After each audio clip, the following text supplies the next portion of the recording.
Welcome back to Digimon Chronicles. This is MJ. I'm your host. I am an author, artist, analyzer, and for right now, I'm an audiobook narrator.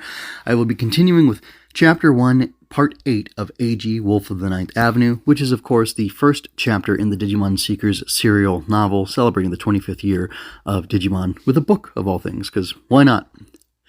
So let's go ahead and get right into it. After I just tell you this, it's 1,474 words. I predict this will be about a 9-minute read, maybe 8.5 to 9 minutes. And here we go. The Code Cracking Team. The Code Cracking Team is a community of anonymous individuals who share the common goal of freedom of the network.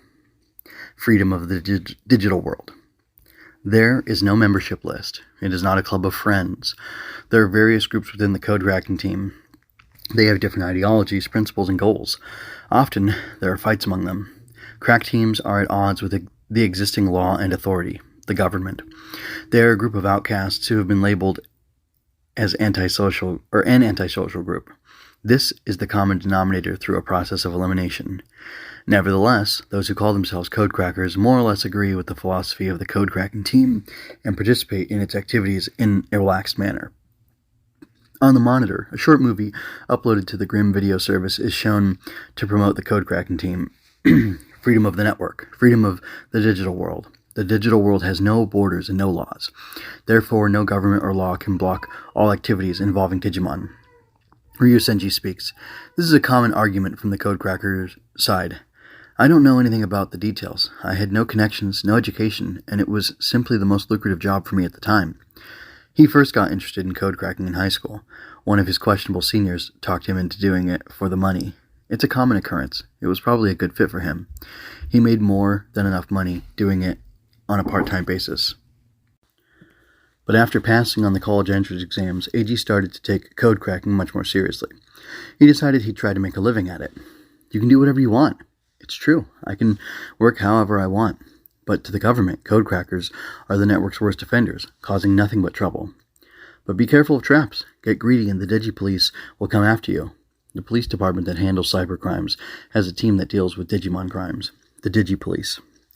It is a secret organization that has not been publicized, but it is known among code crackers. Just recently, a high school student acting as a code cracker to poach Digitama was arrested by the team. You're on the Code Cracking Team, but you're not really interested in their philosophy. Freedom for you is, I guess, a sense of fashion. Shallow of me, right? But right now, I want a job and track record. I wonder where that track record or your future will lead you, Eiji. What is your dream? I want to win, Eiji replies with sincerity. Oh wow, win what? I can't do it in real life, but on the internet, I'd like to become so big that I can change reality. I want to earn money, evolve my Digimon, and become a top-notch code cracker. I want to reach the point where I have a team of my own. So do you have to be a code cracker to do that? Yes. For me, the digital world is the only place where I can really change my life. He has a premonition. This job is a once-in-a-lifetime chance for Eiji to become a cracker of the highest caliber and change his life. I want to be on the same level as you, Professor Ryusenji. If it is possible to capture the digital world directly with the 5 human senses, not through monitors or observational data, that's what I want to do. As they actually are. To be able to live in the digital world. Hearing Eiji's words, Ryusenji smiles. The digital world can change a person's life, like it did with me. Eiji took these words as the words of a successful man who had become one of the wealthiest men in the world. But he has nothing at the moment. He has no wealth, no education, and moreover, no girlfriend. He doesn't have what it takes. He has nothing to live for but a cramped 3-mat room and an unhealthy, irregular diet. He can survive for now, but it won't be enough in the long run. Life will cost more the older he gets, and it will get more boring. I want to change my life. I want to win in the digital world. His mind is made up. He has no intention of losing out on his connection with Professor Ryusenji. No matter what it takes, he will finish this training job with the Lugumon, no matter what. Sometimes you can understand the world that you should have seen and known for a long time only by looking at it from a different angle, Ryusenji murmurs. That's good. That's really good. I asked you to train Lugumon, but at the same time I was testing you, Eiji. Ah, there you go again. If you were invested in the code cracking team down to their ideology, if you were a happy-go-lucky kid drunk on freedom, I wouldn't have given you this job. So, the SOC, the insignia, a badge with a 3-letter alphabet, the badge, which was featured in the promotional movie, should be familiar to anyone who has ever tried to peek into the internet underground. SOCs, Sons of Chaos. Eiji takes a deep breath.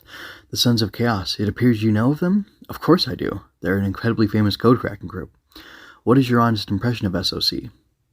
Eiji answers. On another level, they're top-notch. He really admires them. But if you want to enjoy a carefree, easygoing life, they are the ones you should stay away from. They're extremists, a militant organization that is considered to be the right wing of the code cracking team. They are known for their crimes using Digimon, information theft, corporate blackmail, cyber terrorism, you name it. But their leader has so much charisma.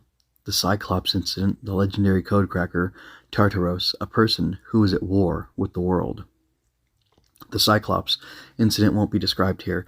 It was an event that made it impossible for the leaders of the international community to ignore the existence of code crackers, code cracking teams, and the digital world. The leader of the SOC, code cracker Tartaros, is yet to be identified.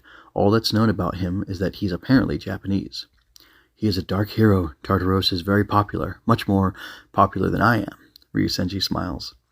There are many followers of Tartaros in Grimm, but there are also those who are against these extremists, saying that if they become too conspicuous, laws and regulations will be tightened. That's just it, Ryusenji looks at Eiji. The SOC is interfering in the digital world in a very negative way. The over-interference is creating risks to the Digimon ecosystem and ultimately to human society, and it's threatening my research as well, to the point where I'm extremely concerned about it. I see. It would be unfortunate for both humans and Digimon if the digital world and the real world become more isolated than they already are due to stricter legal restrictions. Wouldn't you agree? Ryusenji takes a neutral position toward code crackers. If he didn't, he wouldn't have hired Eiji for this job. However, he is deeply concerned about violent crimes and terrorism using Digimon. This is because ultimately he loves Digimon very much. If there's one thing Ryusenji cannot forgive, it's code crackers who misuse Digimon and put them in danger. If you're a professor, don't you have a lot of contacts in the government? Eiji asks the question. Ryusenji is a government expert on technology and a special advisor to the digital world. He is also involved in the selection of police equipment. Of course, we have been lobbying for this. However, the current Prime Minister is all about studying, but has no power to implement. The police, on the other hand, just follow the law and crack down on code crackers. The related laws are not yet in place or are insufficient. Things are not going well. Professor, I think we're getting off on the wrong foot here. I guess you're not interested then. It's not like that at all. I'm just getting more and more excited is all. Ever since he decided to become a code cracker, he knew that one day he would want to do this kind of work. He doesn't mean capturing Digimon, collecting Digitama, or collecting junk data. He wants to do something dangerous, something with a more adult feel to it. It's an undercover investigation into the Sons of Chaos. I want you to find out what the mysterious leader Tartaros is up to. It's all for the sake of the digital world and Digimon. It's for the sake of protecting them. That's the end of Chapter 1, Part 8 of Wolf of the Ninth Avenue, Digimon Seekers Chapter 1. So, wow. This is really interesting. By the way, that was about an 8.5-minute read. This is exactly... This isn't exactly where I wanted to go, and I'm a little bit worried about where it's going to go, but this interesting exploration of the philosophy of freedom and, they're calling it chaos here. These guys are called the Sons of Chaos, but they're talking about more of a voluntary society. I was thinking about this because I had to pause my recording, and I read ahead a little bit, and then I jumped back and did the recording. Obviously, well, let me put it this way. If a world could exist where there were no borders and there was freedom to act, and that world was ruled by protocols and rules that people adhered to, and not by special rulers and special people, I think that would be lovely. For example, there's an easy way to say it, which is don't hurt people and don't Don't steal from people. Don't steal and don't hurt people, or something like that. Don't hurt people, don't take their stuff, is I think what it basically breaks down to. If everybody adhered to that ideology, just those two principles, and how those two principles could be manifest throughout every aspect of human interaction, then that would be good. You wouldn't have to worry about the strong oppressing or stealing from the weak, because they would adhere to the protocol or the principle of don't take people's stuff. You would probably have people not scamming other people, because that would be hurting them or causing them injury in some way. And if those were the only two protocols that everybody lived by, you could have a variance where some people did defraud or cheat or trick or swindle people. You could have that, and people would be morally okay with that. Obviously the individual doing that would be morally okay with that. But you would have other people who said, no, that's, defrauding somebody, stealing from them in that way is obviously wrong. And, Ryu Senji's worried about violence here, violent acts of terrorism. Those would not be allowed in a world where everybody followed the rule of don't hurt people, because obviously destroying people hurts them. And if you want to talk about, well, what about just destroying a building or destroying property? Well, that property belongs to somebody, and if that somebody has to replace the thing that's been destroyed, then they are being harmed, because money that they had that was going toward X now has to go towards repairing this thing, which shouldn't have been destroyed by your malicious action. Now, if it were destroyed by some sort of accident or something like that, that's just kind of part of life. But if you willingly injured and hurt somebody or their property and necessitated them having to have it repaired or replaced, that would be bad. And I could see a system like that having sub-protocols or sub-rules where if you do in fact harm somebody or steal something from somebody, you have to restore it. You have to restore their property or restore the person somehow in any way you can. And I think that's a beautiful outlook on life. I think it's a beautiful philosophy, and I think it's a beautiful world. Now, in our world, where those aren't the only two rules everybody lives by, people are routinely murdered and stolen from, coerced, cheated, scammed. So the argument that my idea of these protocols being what everybody lives by wouldn't lead to a perfect world. Well, we don't have a perfect world now, but I think it would be a better world, especially because these are two very easy principles to enforce. And I like that Ryu Senji is taking a neutral stance. He doesn't want the Sons of Chaos messing things up so that tight laws and protocols, or tight laws and rules and restrictions, are put in place on the human interaction with the digital world, because it can cause harm to people, aside from the terrorist acts and things like that that are causing laws to be created. The stifling of innovation and the stifling of the technology and what people are able to do with Digimon in the digital world is bad. Also, there's the fact that Digimon are being harmed in these digital crimes or Digimon crimes as well. So it's really interesting. I like this scientific, let's explore this, let's learn, let's think about this and investigate this approach, as opposed to him saying, the Sons of Chaos Digimon Codecrackers are all evil, because obviously he can't think that because he's working with Eiji. But he wants to see when you're free to push the boundaries and push the limits and explore things in a more interesting way, what benefit does that have for mankind and for, I guess, Digimon kind as well in the context of the story. And I love that willingness to ask those questions and to explore those. And as much as I think Digimon is basically like a kaiju, was it Kyodai battle? It's giant monster fights. So it's like a combination of Ultraman and Godzilla. I think those are very much at the roots of it.